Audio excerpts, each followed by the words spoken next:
You guys remember a guy by the name of Milo Yiannopoulos? You guys remember him? Yeah, I mean, you may not know who he is anymore because he got deplatformed off of like fucking everything. Apparently, ruined his life, ruined his finances. But he was. For those of you who don't remember Milo, he was a very flamboyantly gay pro-Trump journalist. And he's not too happy about his situation now. I feel utterly betrayed. Milo Yiannopoulos vows to destroy the Republican Party, says selfish clown Trump ruined his career. So, first off, I wouldn't really hold anything against him if he wanted to destroy the Republican Party. Because most of the Republican Party are fucking like neocon trad cucks. And I'm quite sure they intentionally sabotage Trump constantly. But saying that Trump was a selfish clown who ruined his career, I don't think Trump ever even acknowledged Milo. What does Trump have to do with your career? If anyone ruined your career, it's you from making some bad assumptions, unfortunately. Which sucks because I actually did like Milo's content, but he must be hitting rock bottom because he is really flipping out. Conservative author Milo Yiannopoulos has made waves by expressing extreme disappointment and anger at Donald Trump and the Republican Party following the president's re-election chances seeming all but disappear. Biden will be president because American voters sat back and did nothing while third world tier election theft happened right under their noses. Well, if it makes you feel any better, that's what most people feel like right now. Yeah, most people, again, this is why you'd be right going after the Republican Party. You know, they knew about the cheating for the past 4 years. They knew what was going to happen, and they did nothing. So, yes, they deserve to lose in that case. Yiannopoulos wrote on Parler on Friday night in reaction to the Supreme Court shooting down a challenge by Texas and multiple other states seeking to prevent swing states electors from affecting the election. Don't blame Trump. Don't blame the Supreme Court. Blame yourselves, America. You did this, and now you're getting the government you deserve, the dangerous author added. He's not exactly wrong about that either, I gotta say.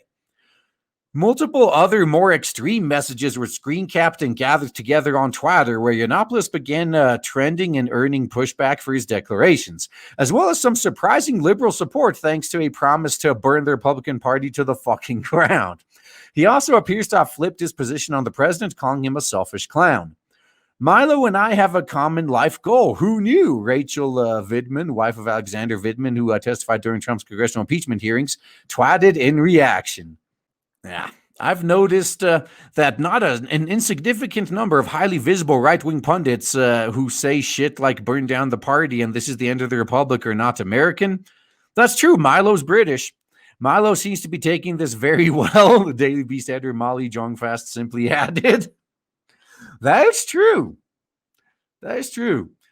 Yeah, so weird that backing a narcissist didn't end up benefiting Milo. Dude, a lot of people benefited by backing Trump. No, it's the way Milo... Actually, what ultimately sank Milo... And one of my friends was dead on when he said, it wasn't your support for Trump. It's the fact that Milo committed the ultimate tradcuck sin of outing his old pedo priest. That's what ultimately sank him. Like, no, you don't talk about that in the party. He later followed up criticism of the Republican Party by promising to dedicate the rest of his life to its destruction. Well, I mean, we saw what happened the last time you dedicated yourself to something. Maybe you should focus on getting your life back together first and just living happy. But that's just me. In other Parler messages sent out Friday evening, Yiannopoulos called Trump's Supreme Court nominations pointless and said he lost everything supporting the Republicans and now he feels utterly betrayed. I will have vengeance, he wrote.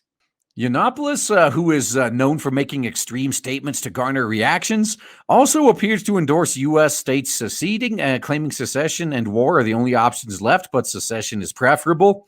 Well, I actually agree.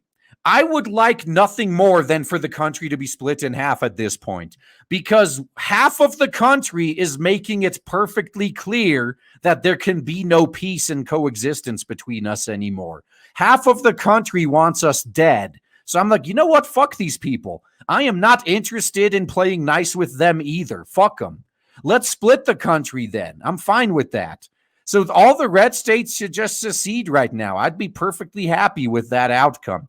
But unfortunately, when Milo was saying, there's either war or secession, they're the only options left. Unfortunately, secession will lead to war. It always does. Have you guys ever in the history of mankind seen a secession go peacefully? I mean, I guess no. Maybe if there's like a superpower that's that's happened. Was it with Kosovo, right? With Bosnia and all them when they got split up into like 3 different countries, and that's because a superpower was lording over it and like, no, you're gonna be split up. This is what's gonna happen. But otherwise, you don't just have a peaceful secession. I mean, fuck, they tried that in Spain a few years ago. They tried it with Catalonia. Catalonia was, they got sick and tired of basically being Spain's piggy bank and not getting anything for it. So they decided they were going to secede. So then the army showed up and said, no, you're not. So yes, secession is going to lead to war. Guaranteed. But I still think that may be preferable right now because, again, half the country wants us dead and just views us as like the most evil things ever to be exterminated. And even being neutral is apparently showing support for Nazis or something. These people are that deranged. So fuck, let them have their socialist utopia. And we can have our normal person country, and then we will build like a 10-mile minefield in between the two, so you can't change your fucking mind. No, you're gonna stay there. That's my biggest problem with these fuckers, actually. They ruin their current state, and then they just move to the next one and vote for the same shit and ruin that one too. Imagine if we could just split the country and they could no longer run. Once they bankrupt their current home, they can't just walk to another one. Oh my God, that I would love to see that. I would pay money to see that happen. I would want nothing more than for these children to experience some consequences for their actions at least once in their lives. That would be so glorious. So let them split off.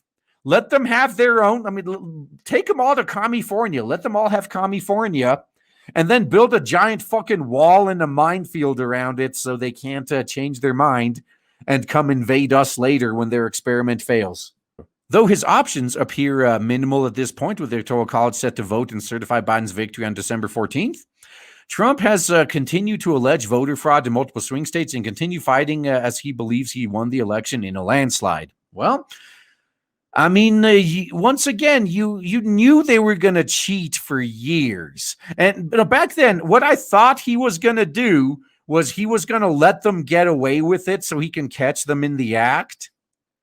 But it was what happens after that apparently didn't have planned out very well. It's like, okay, so you caught them in the act. Now what?